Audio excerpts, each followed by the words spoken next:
বসে এই সূরা ইয়াসিনের সমাপনী বক্তব্য হিসেবে শেষের একটি আয়াত বাকি থাকে। আজকের তিলাওয়াতের দুটি আয়াত মূলত গত সপ্তাহে যে আয়াতগুলো আমি আপনাদের সাথে আলোচনা করেছিলাম এবং সেই আয়াতগুলোর একটা শানে নুজুল আপনাদের সাথে পেশ করেছি। অর্থাৎ যে ঘটনাকে কেন্দ্র করে মহান আল্লাহ তাআলা এই আয়াতগুলো সূরা ইয়াসিনে নাযিল করেছিলেন, ওই ঘটনাটাই এই সংশ্লিষ্ট আয়াতের শানে নুজুল। ঘটনাটা কি ছিল আপনাদের মনে আছে? এক কাফের সে এসে রাসূল করিম সাল্লাল্লাহু আলাইহি ওয়াসাল্লামের সামনে একটা মরা ফুলের মরা নবীজির সামনে নিয়ে আসলো এবং এটা নবীজির সামনে মশমশ করে ভেঙে ফেলল। ভেঙে দেওয়ার পরে সে নবীজিকে প্রশ্ন ছুড়ে দিল, এই যে মরা আমি এটাকে জোরমার করে দিলাম, এরপরও কি আল্লাহ এটাকে আবার চিন্তা করবেন? এটা ছিল তার প্রশ্ন। এরপরও কি আল্লাহ আবার চিন্তা করবেন, আবার এটাকে জীবন দিবেন, অর্থাৎ এটাকে আবার পুনরুজ্জীবিত করবেন, আবার এটাকে প্রাণ দিয়ে আসলে মাঠে আল্লাহ প্রশ্ন করবেন। নবীজি জবাব দিয়েছিলেন গত সপ্তাহে আপনাদের সামনে বলছি। এই সপ্তাহে প্রথম আমরা জানতে চাই, যখন বলবো আল্লাহকে এটার মধ্যেও প্রাণ দিবেন, তখন নবীজি কি বলছিলেন? আল্লাহ দিতে সক্ষম, আল্লাহ দিতে সক্ষম। এর মানে এই ঘটনাকে কেন্দ্র করে আয়াতগুলো নাযিল করেছিলেন। এর মধ্যে চারটি আয়াত গত সপ্তাহে আপনাদের সামনে তাফসীর একটা বিশ্লেষণ দিয়েছি। আজকের যে আয়াতের সামনে থেকে এবং সর্বশেষ যে দুটি আয়াত, ইন্নামা তাদুহু ইলা আরাদা শাইআন আইয়াকুলা লাহু ফায়াকুন ফাসুবহানাল্লাযী বিয়াদিহি মালাকুতু কুল্লি শাইইন ওয়া ইলাইহি তুরজাউন। এই দুটি আয়াতের সামনে একই, মানে একসাথে আটটা আয়াত আছে। একটা ঘটনাকে কেন্দ্র করে সূরা ইয়াসিনের শেষের 8টি আয়াত নাযিল করেছিলেন। নাযিল করে আল্লাহ প্রত্যেকটা আয়াতে বলেছেন, আমি আল্লাহ তোমরা যেটা কল্পনা করতে পারো না ওইটাও বাস্তবায়ন করা আমার পক্ষে কোনো সমস্যা না। কোনো সমস্যা যেটা তোমরা কল্পনা করতে পারো না, আমি আল্লাহর কাছে কোনো সমস্যা না। এটা বলা আমি আরে তোমাদের আগে তোমরা যে মক্কা নগরীতে আমার হাবিবকে বিব্রত করার জন্য প্রশ্ন করছো, আর তোমাদের আগে হাজার বছর আগে ইব্রাহিম নবী দুনিয়াতে এসে দায়িত্ব পালন করে আবার চলে গেছেন। ওই ইব্রাহিম আলাইহিস সালাম তিনি আমাকে বলছিলেন, আল্লাহ মরার পরে আপনি আমার চিন্তা করবেন। আল্লাহ বললেন, তখন তোমার কি বিশ্বাস হয় না? ইব্রাহিম আলাইহিস সালাম বলছিলেন, আমি অবশ্যই বিশ্বাস হয়, তবে আপনি কেমনে চিন্তা করবেন যদি দেখাইতেন তাহলে মনের দিক থেকে আমি শান্তি পাইতাম, আমার ঈমানটাকে মজবুত হইত। তখন আল্লাহ বলছিলেন, ইব্রাহিম তুমি চারটা পাখি নির্ধারণ করো, চারটা পাখি ধরো, ধরার পরে জবাই করো, জবাই করে পুষ্প আলাদা করো, চার পাখি পুষ্প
কিছু এমন এমন প্রশ্ন করে যে প্রশ্নগুলো মানি করে না প্রশ্ন করে জানতে চাই মনে মনে খাইতে গেলে মুখে লাগে হাতে যায় খাইতে গেলে মুখ মানে হাতে মুখে যায় খাইতে গেলে হাতে আচ্ছা কত এই গাদারে আপনি হিন্দু জবাব দিয়ে দেবেন এই সময় তো একটা শব্দ এখানে দিয়া এরপরে কিভাবে স্পষ্ট করবো কথা বলা দরকার শব্দ চালায় কালে না ঠিক না 10 দিন পরে প্রশ্ন নিয়ে আসবে কি প্রশ্ন শুনতে তিনটা প্রশ্ন নিয়ে আসবে কটা তিনটা আইসা কামড়ে শুনে গেল কামড়ে কয়মুল্লাহ আর তাই এইবার আমরা তাকে হাই মুহাম্মদ সাল্লাল্লাহু আলাইহি ওয়াসাল্লাম কে কথা বলে তাকে করে বলো এইবার আল্লাহ এই প্রশ্ন নিয়ে আসলো এই প্রশ্নগুলো জবাব মুহাম্মদকে সত্য উচিত কিনা নিয়ে গেল এই বিন্দু সহ বিশাল কামেলা আছে আপনাকে ফিরে গেল নবী কথা বলো মুহাম্মদ সাল্লাল্লাহু আলাইহি ওয়াসাল্লাম প্রশ্ন নিয়েছে নবী বলেন কি প্রশ্ন এক নাম্বার প্রশ্ন আমাদের দেশের ভিতরে একটা জিনিস আছে যেটা থাকলে আমরা জীবিত আর বের হয়ে গেলে মৃত থাকতেও দেখি না বের হওয়ার সময় দেখি না এই জিনিসটা কি এবং এটা কিসের তৈরি বুঝে থাকলে বলতে কিসের প্রশ্ন করবো কিসের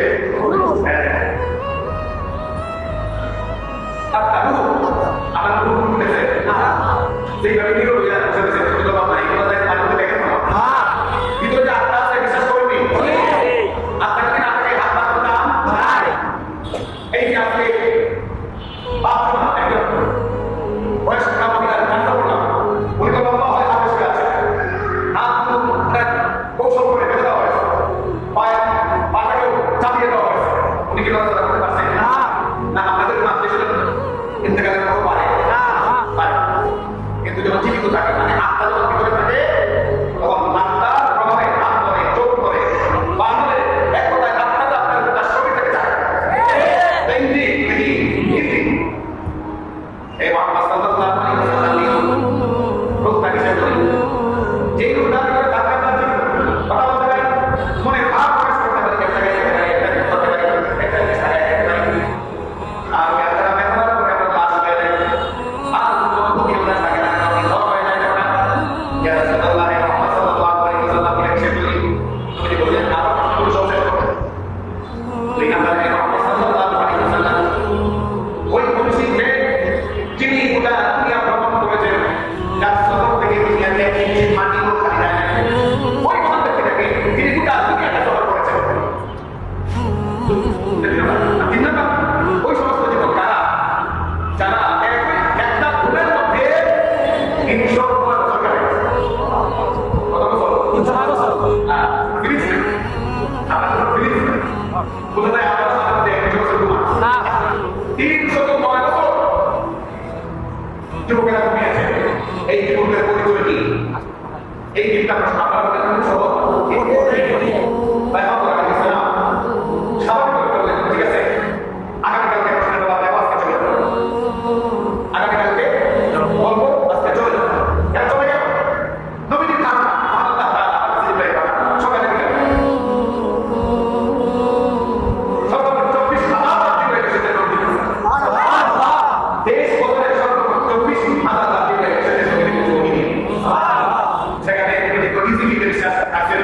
আমাদের আপনার কাছে যাবে জিব্রাইলের মাধ্যমে আমি আপনার কাছে যাবেন আল্লাহর কাছে যাবেন এই বিশ্বাসের মধ্যে দাও আপনার কাছে আইসো জবাব দেব মিয়ানে সে তোমার শুকর আজিজ মিয়ানে সে তোমার শুকর আজিজ ইহান কাতিবিনা সাবরতে ইহান কাতিবিনা সাবরতে আসলে দর্শকের চলছে কেন আল্লাহ সুবহানাহু ওয়া তাআলা বলেন এ জিবরাইল তুমি কাল রূপে জমিনে যাও এটা তো দুনিয়া বলা কেবল প্রশ্ন আপনার রূপে নাই তাহলে শোনো আমার নবী কাছে এসেছে প্রশ্ন নিয়ে কঠিন কঠিন তিনটা প্রশ্ন নিয়ে এসেছে আমার নবী এদেরকে বলে দিল আগামীকাল জবাব দেবে কিন্তু বন্ধু বন্ধুকে স্মরণ করো না জবাব দেওয়া ইনশাআল্লাহ করো না তবে আমার নির্দেশ পাওয়ার আগে দুনিয়া জমিনে যাওয়া আল্লাহু আকবার আমার নির্দেশ পাওয়ার আগে আর যদি জমিনে যেতে পারবে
এই শব্দটা উচ্চারণ করে অনেক বিপদ এবং মুসিবত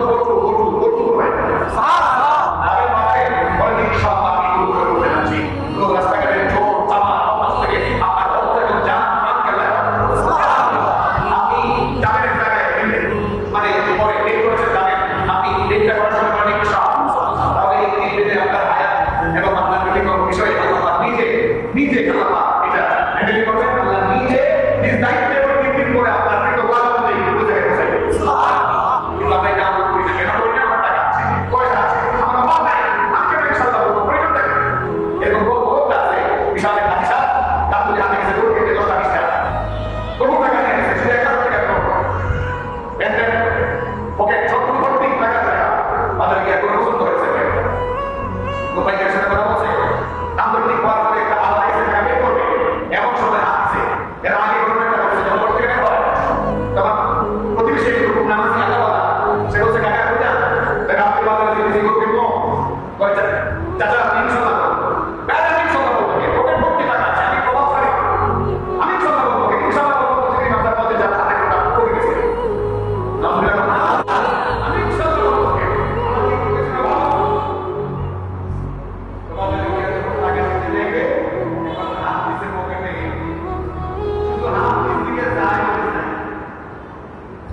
কাফেররা নবীজির কাছে বিশেষ করে উমাইয়া ইবনে খালদ পয়গম্বরের সামনে এসে নবী বলে হাতি মচমচ করে ভাঙছে আর পুরা নিচে পড়ছে এই অবস্থায় বলছে মুহাম্মদ সাল্লাল্লাহু আলাইহি ওয়াসাল্লাম এর পরও কি আল্লাহ এটাকে চিন্তা করতে পারবেন আমার জীবিত করে কিয়ামতের দিন আমার উঠাবেন এটাকে আপনি বলেন পয়গম্বর বললেন 100 বার কতবার আমি বিশ্বাস করি আমরা সব তাদের এই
মুহতারাম হাজিরিন,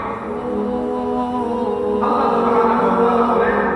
একা শুরু করেন, ওয়ালাইসা আল্লাযী খালাকাস সামাওয়াতি ওয়াল আরদ বিকাদিরিন আলা আন ইয়াখলুকা মিথলাহুম, যিনি আসমান জমিন সৃষ্টি করেছেন সেই আল্লাহ, তিনি তাদেরকে পুনরায় সৃষ্টি করবেন।